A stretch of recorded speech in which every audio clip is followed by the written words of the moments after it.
بسم اللہ الرحمن الرحیم۔ السلام علیکم ناظرین، اگر آپ کی اللہ کے حضور کوئی حاجت ہے تو اس حاجت کو جلد حاصل کرنے کے لیے سورہ بقرہ کی آخری 2 آیات کا وظیفہ کراماتی اثرات کا حامل ہے۔ ان آیات کے بارے میں حدیث مبارکہ موجود ہے۔ قدیم زمانہ سے مسلمان ان آیات کا ورد کرتے رہے ہیں۔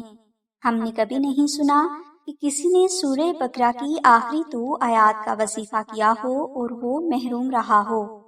یاد رہے کہ اگر آپ کا مقصد جائز ہے اور آپ جو حاصل کرنا چاہتے ہیں آپ اس کے لائق ہیں تو یہ ہو ہی نہیں سکتا کہ آپ کو سورہ بقرہ کی آخری 2 آیات کا وظیفہ کرنے سے آپ کی مراد حاصل نہ ہو۔ ہم یہ بات پورے یقین سے اس لیے بھی کہہ رہے ہیں کہ ہم نے سورہ بقرہ کی آخری 2 آیات کے وظیفہ کی برکات کا خود بھی مشاہدہ کیا ہے، لہٰذا اس ویڈیو میں ہم آپ کو سورہ بقرہ کی آخری 2 آیات کا وظیفہ بیان کریں گے۔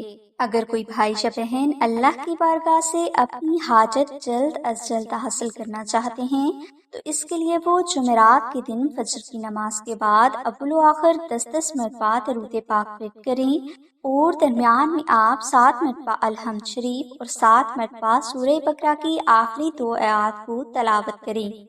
یہ وظیفہ آپ نے ہر فرض نماز کے بعد کرنا ہے اور اس وظیفہ کو آپ نے 14 دن تک جاری رکھنا ہے۔ انشاءاللہ 14 دن میں آپ کے لیے اللہ کی غیبی مدد کے دروازے کھل جائیں گے اور آپ کی جو بھی حاجت ہوگی وہ غیب سے پوری ہونے کے لیے اسباب پیدا ہونا شروع ہو جائیں گے۔